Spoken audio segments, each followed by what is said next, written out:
Hello, just an update on my progress. I had an MRI last Thursday. Today is Tuesday, so I'm waiting for those results and they will come through apparently on the 27th of March, so it's a bit of a wait.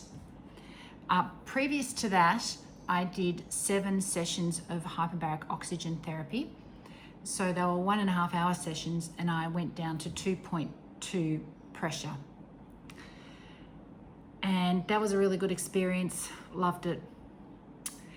The other thing I'm doing, as you would all know, if you watch my occasional videos I put out, is I am doing a very close to carnivore diet. So I'd like to talk a bit about that as well, because I actually think it's really helping me, and I think it's a big part of the puzzle as to why I can keep fighting off this cancer. So a carnivore diet, the way we do it, it's mostly ruminant meat, so cows, sheep. And the great thing about those animals is that they have 3 or 4 stomachs, and so they just eat grass. And the stomachs ferment that grass. It goes through the different stomachs, and it turns them into lovely ruminant, fatty, nutritious animals that we eat. So we don't have to eat the grass. We eat the animal that eats the grass. And I'm finding it really, really good. And I less and less crave those animals that aren't ruminant, like chickens and even pork and fish. Don't really, I quite like fish, but none of those things, except for the pork, really fill me up. So I'm gonna keep going down that track. I also like to eat a lot of the fat. I have a fatty piece of meat as well, and cook in tallow or butter. I also eat a lot of eggs, so pasture-raised eggs. And as far as the beef and the lamb goes, pasture-raised beef and lamb's preferable as well. I do have some fermented vegetables, so sauerkraut and kimchi. They are not carnivore, but they are fermented, so they have a lot of the toxins, I believe, have been sort of leached out of them.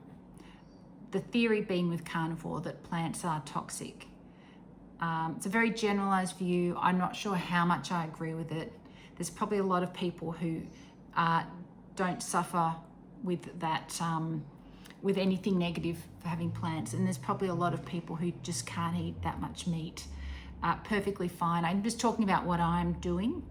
And as I've gone this far down this path now, I'm going to keep going with carnivore, because I now need to know if it's working. And I think only through further scans will I know if it is contributing to my health.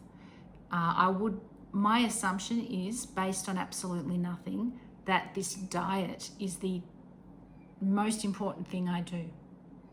The carnivore diet or the keto diet. So another thing with the carnivore diet is I don't eat fiber.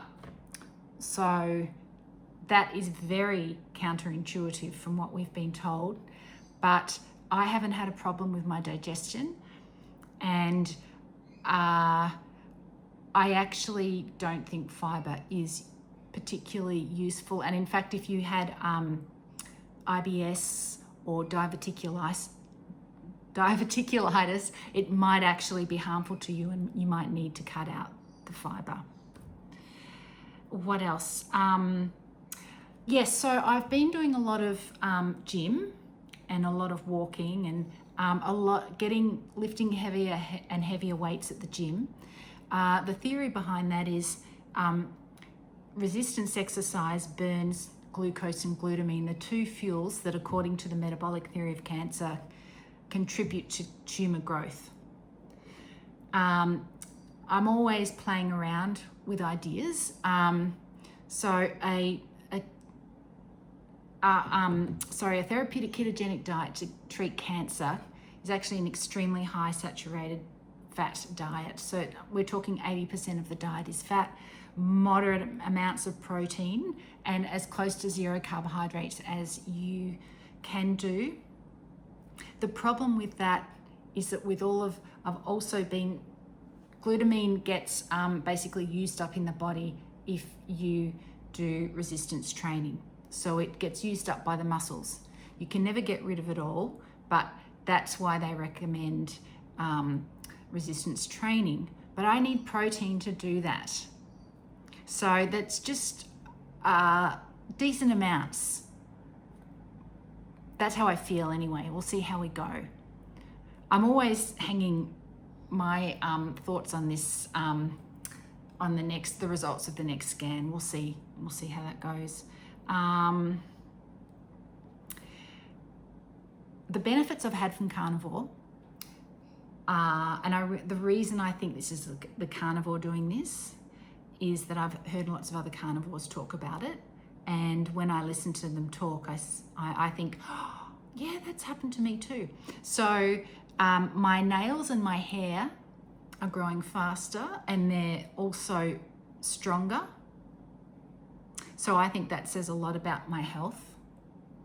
My skin now, I don't wear sun cream anyway because it's toxic. And if I was going to be in the sun for a long time, I'd put a big hat on and a light long sleeve cotton shirt. But I actually can be in the sun bare skinned and not burn for a very long time. And it's very odd. And I can only assume that that's the health of my cells. My cellular health is improving. There is some talk about the fat in your diet, the saturated fat, helping with that, your skin to protect itself against the sun. And my mental health, finally. I feel less anxious. I've always had a habit of thinking of the worst case scenario before anything's ever happened. So then I'm already anxious, and it's just a matter of time before everything kind of goes belly up, because I'm just so anxious about it. But I have noticed lately, as I've gone further and further down the carnivore road, that I don't panic like that so much anymore. And that's so good for my body as well, because that panic is actually quite toxic, the cortisol that it creates. Not good.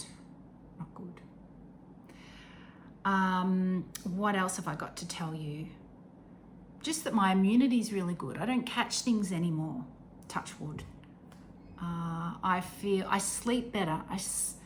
I can put my head down in bed and put my earbuds in and start listening to something, and then I'll wake up 6 hours later, and it's just rolled on to the next and the next and the next video that I've saved. So I've never been a good sleeper, but now I just literally sleep like a log. And I wake up really early, and I seem to be moving a bit more with the natural light and the natural dark. So by 7:30, I'm like really tired. And then at 3:34, I'm like, bing. Okay. So it's not the sociable hours that I keep, but as I am not a sociable person, I've decided I don't care. So I no longer wake up at 3:30 or 4 and go, oh my God, I'm going to be tired for the rest of the day. It doesn't matter. So I've been yapping on a lot. There's also one more thing I want to talk about. If this next scan comes through as being worrying, so there's new growth, for example, there are a few treatments that I may look into. One is called Ivermectin, which was created as a medication to treat parasites and is now being used controversially probably, to treat some cancers, because apparently there's a common pathway that parasites and some cancers can use. And ivermectin has apparently shown some benefits there. So I will look into that if I need to, and various other treatments as well. So that's where I'm at right now, and I will do another video when I get my results of the scan. I'm hopeful right now, but if they don't go well, if they are negative, I'm not going to give up. I just think that I've got other things I can do, so I'm not worried. So thanks for listening. I assume one or two of you are left at this late stage of the video. Take care of yourselves. I'm going really well, and I will speak to you soon. Bye.